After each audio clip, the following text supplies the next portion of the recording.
Hello, guys! Tonight, I've brought something special for you.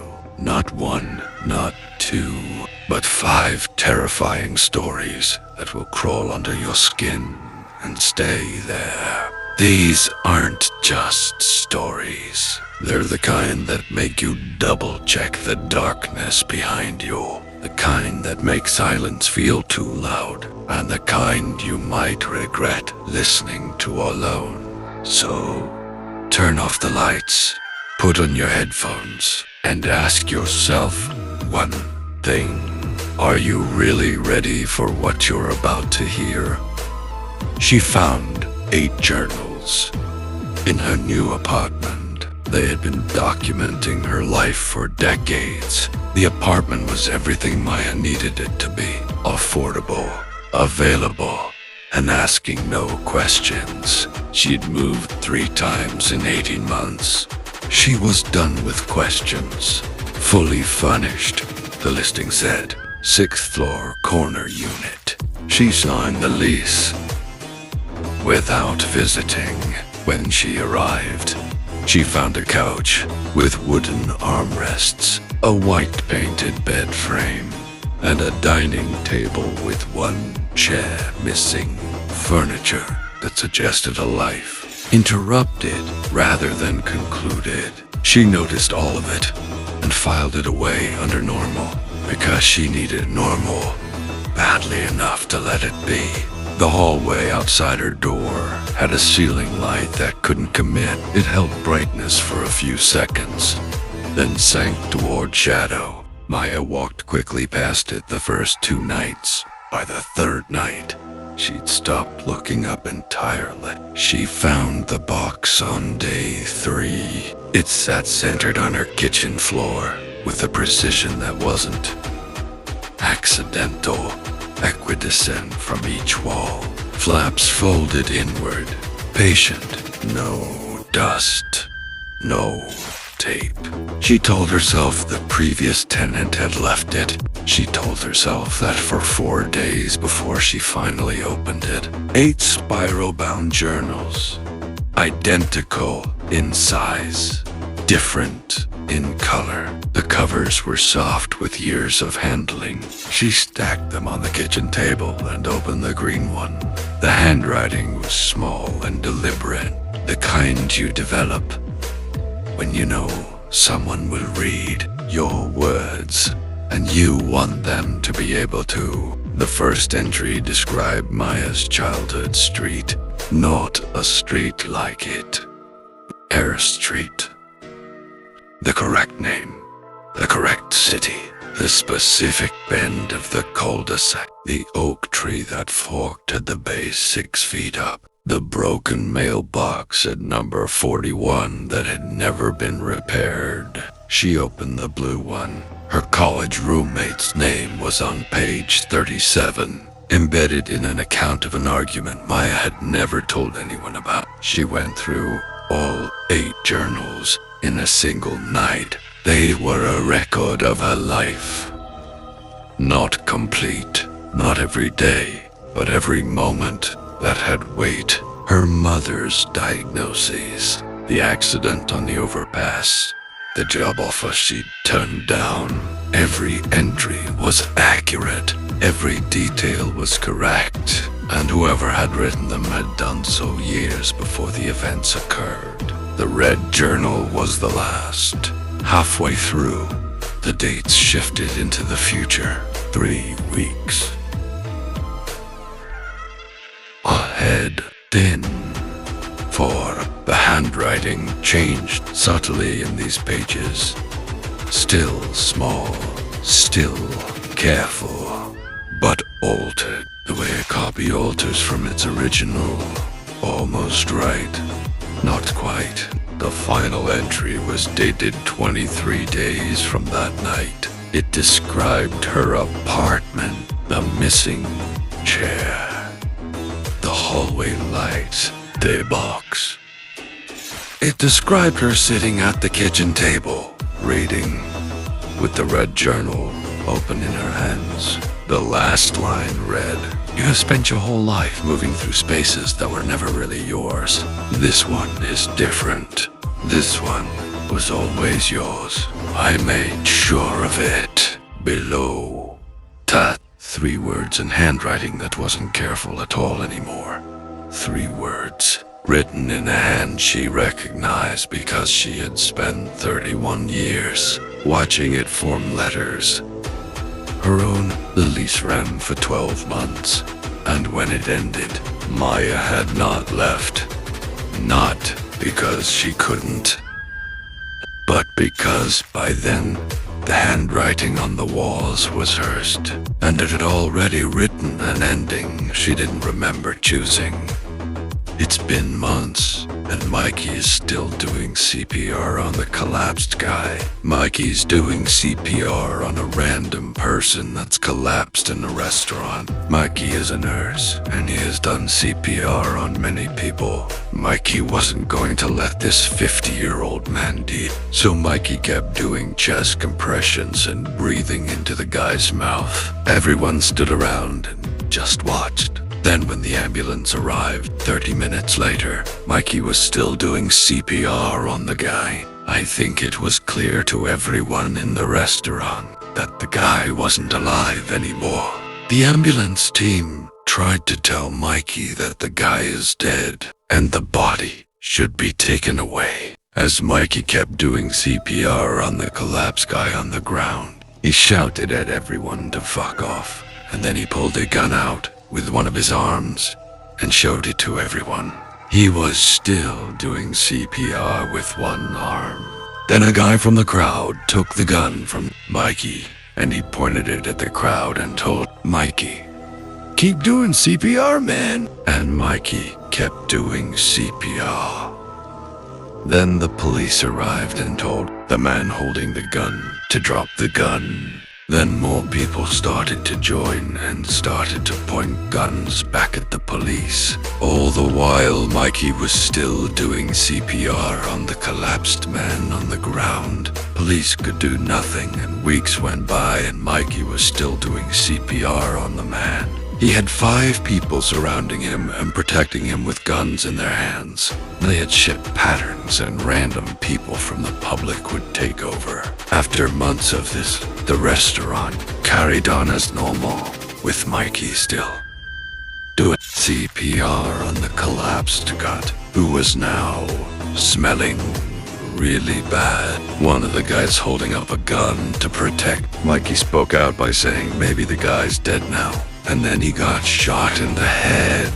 The guy who got shot fell to the ground, and another person who knows CPR started to do CPR on the guy who got shot in the head. So now there's 2 guys doing CPR on 2 guys who are on the ground. Mikey's guy was clearly decomposing, and bones have broken. And because Mike keeps breathing into the mouth of a corpse, it's affecting his health. A GoFund page had been opened for the guys protecting Mikey and the second nurse doing CPR on the 2 guys who are clearly dead. She'd filed hundreds of autopsy reports. The one dated tomorrow was the first. She couldn't explain. In 11 years, Dr. Carol Ellison had never been afraid of paperwork. She had processed 412 cases in the county morgue. She had learned to read intake forms the way other people read junk mail efficiently without retention. The work had its own rhythm. Clipboard, sheet, light.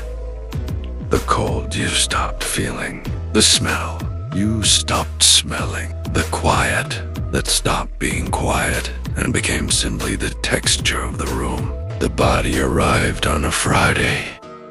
Male. 53. Collision on Route 9. Blunt trauma to the left temporal region. Lacerations consistent with windshield contact. Her assistant Renata had prepped the table. The overhead light was on. blue-white, and humming, cast in the particular flat brightness that made every surface look equally significant. Carol pulled the sheet back and began the intake review. The form was clean, procedural. She initialed the relevant fields and set the clipboard on the steel tray. Then she read the date, March 5th, Saturday morning, 8:00. Today was Friday. She looked at it for a long moment, then marked it as a printing error and continued. In institutional settings, forms malfunction, databases pull bad timestamp. It was the most reasonable explanation, and she took it. The examination proceeded without incident. Fracture pattern consistent with reported mechanism. No indicators of foul play. She signed the preliminary report at 11:47 a.m. and went home. That night, she couldn't explain why the timestamp kept returning to her. Not with fear. Exactly. With a particular unease of something that doesn't fit. A shape that refuses to resolve into anything recognizable. Printer errors generate noise, random digits, corrupted strings. They don't generate a coherent, specific timestamp for the following morning at a precise minute. She returned to the facility on Saturday, before the building was fully staffed, telling herself she needed the physical copy for a manual correction. She believed that when she left her car, she believed it less with every step down the main corridor. The light was on under the examination room door. She had turned it off herself. She was certain. Her phone read 8:01 a.m. When she put her hand on the door, it read 8:02. When she pushed it open, the table was prepped. The tray was set. The clipboard held a fresh form, crisp and new, and she could see from the doorway that the top line had already been filled in. She crossed the room and picked it up. Female. 44 years old. The physical description was precise in every detail. Brought in Saturday, March 5, TRC. Time of arrival, 8:02 a.m. The cause of death, Phil, was blank. She stood there in the cold she had stopped feeling years ago. Under the light, she had stopped hearing and looked at her own name, printed in the intake line of a report that had been waiting for her since Friday. When she finally set the clipboard back on the tray, her hands were perfectly steady. That steadiness, she realized, was the most frightening thing of all. I found out what my grandmother was cleaning off the floor that night when I was little. I had a brother named Alaric Jones. He was a young man like any other. Rebellious, impulsive, and aggressive. At least, that was how he was. I loved him, despite everything.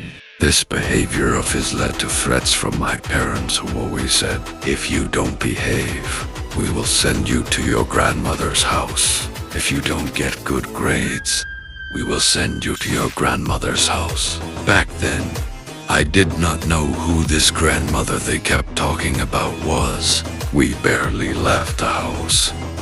The only places I knew in my routine were school, church, and my home. We could not go anywhere else. Besides these, no sleeping over at friends' houses, no staying up late on the phone. For me, at 8 years old or younger, I really do not remember how old I was. Maybe it is the age I am now, which is already affecting my mind. But for me, as a child. That was not a bother.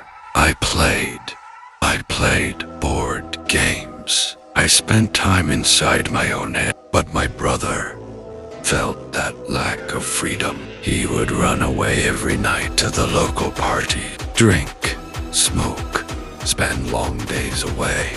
That pushed my parents to their limit. They packed our bags, put us in a car, and took us to a deserted place where I went through the worst horror of my life. When I arrived, I immediately hated that place. How can anyone live in a place so hot, so sad, so deserted? I met my maternal grandmother, a woman with slightly sunburned skin, wrinkled eyes, sagging, her scalp exposed by the few white strands on her head, with a gentle smile that had few teeth. She raised one hand, guiding us through the house. The days that followed in that house were relatively calm. I would spend hours playing with my little rag doll in the living room, which had almost nothing worth reporting here. It was on one of those afternoons that I saw something that took me years to get out of my head. I was playing with my little doll on the floor. I lifted my head when sounds, like whispers low, mixed, almost inaudible, began. My brother was not there. He had probably run off somewhere. He hated that place, always grumbling that he would rather die than live trapped. When I got closer to the source of the sound, I found my grandmother's bedroom door slightly open. I peeked inside. Terrible. Y there, she was on her knees, naked, owing to something I cannot describe, but that after my research, I found out to be a pagan god. That was the closest I found to describe what it resembled. When I saw that she was about to turn her head, I left, not running, walking on tiptoe, holding my breath. After that day, I did not look at that old woman with kind eyes. The atmosphere was always tense when we were gathered, whether to eat or to do chores outside, which mostly involved putting out food for the few animals. My brother spent each day in that place as if he were in a prison. He did not try to communicate with my grandmother, much less did he like the place. He grumbled, rolled his eyes, yawned, tried to call my parents. One night, he even lost his mind in the small room where he slept, which had once been one of her children's rooms. Something curious, because my mother never spoke about having a brother. My brother's anger reached its limit. One night, he lost his mind over something simple. When my grandmother accidentally broke something of his, he pushed there and she fell to the floor. It was in that moment that I saw something in that woman's eyes change. That same night, I woke up to something. The memories are fuzzy, but I still remember that I got up, finding her on her knees in the kitchen, cleaning something off the floor, the bucket with something brown mixed with water. I ran away to my room before she turned her face. I have always been good at hiding. The next day, I was feeding the pigs when I was cold. She had made a cake whose flavor I still remember. And I keep what I found in that batter. After that, I never saw my brother again. He disappeared. With him went a piece of me. My grandmother called my parents and said that my brother had run away. The police arrived, searched, took notes, but did not solve anything. They ruled it as if he had simply run away, due to his history. A story that my parents accepted, but I did not. Years later, I still hold in my memory the simple memory of him. Even though our bond was not strong back then, I still keep everything written down. I hope that one day, someone can solve this. I knew my great-grandfather loved adventure. I didn't know he was guarding the world from an ancient evil. It's been 3 weeks since I found my great-grandfather's legacy. 3 weeks since I left my life behind. The life where the biggest problem was a looming deadline or a forgotten grocery list. Now, my problems have names I can't pronounce and live in places that shouldn't exist. My great-grandfather's journal called this place the Green Hell, and even that feels like an understatement. I'm deep in the Amazon, following a map that only works in absolute darkness, guided by the writings of a man who spent his life as a warden for cosmic horrors. My guide, Mateoa, man whose grandfather once guided. Arthur Pendleton, over 50 years ago, left me. 2 days back, he took me as far as the river would allow, to a place the locals call the Land of Sleeping Shadows. But he refused to go further. He said the air here is wrong, that the quiet is too loud, and he wasn't wrong. The jungle is never silent, yet here there are no birds, no monkeys, just the constant drone of insects and a low, humming vibration you feel more than you hear. According to Arthur's journal, I'm close, the first seal, the first prison. His notes here are more frantic than anywhere else. The whispers here are hungry. They feed on doubt. One must be a stone, an anchor. Do not listen. I'm trying to be that stone. But it's hard when it feels like something is always watching.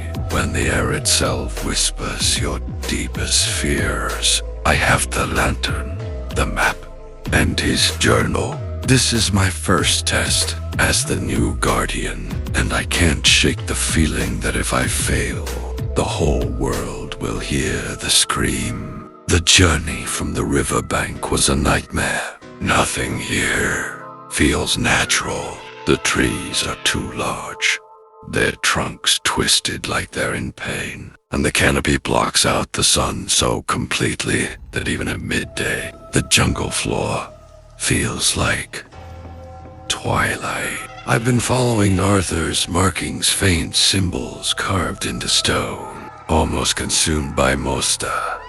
Only proof I'm not completely lost. One of his rules was to obey the laws of the land, both seen and unseen. I thought it was poetic nonsense. It isn't. The unseen laws are the real danger. Don't step on roots that look like coiled snakes. Don't touch flowers that bloom in perfect circles. Don't drink from still water. These aren't nature tips. They're survival rules for a place that wants to consume you. Yesterday, primera, found Italiano, a thin waterfall, spilling over black, glassy rock like a veil, hiding an entrance behind it. The structure isn't Mayan or Incan. The angles are wrong. The scale feels alien. Cold air spills out, carrying the scent of whetstone and decay. This is the forgotten temple built by a civilization history doesn't remember, for a purpose no one would believe. As I stepped inside, the humming in my bones intensified. It's the seal.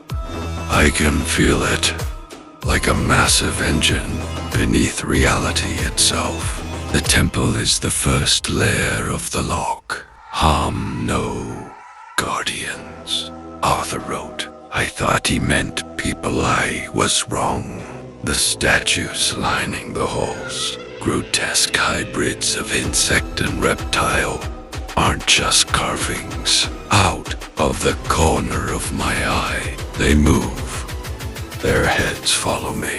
They are watching, and I must pass without disturbing them. It's the most unnerving walk of my life. The deeper I go, the louder the whispers become. Not vague sounds anymore, clear, deliberate, using my own voice, my own thought telling me I'm a fool, that I should turn back, that this power could be mine.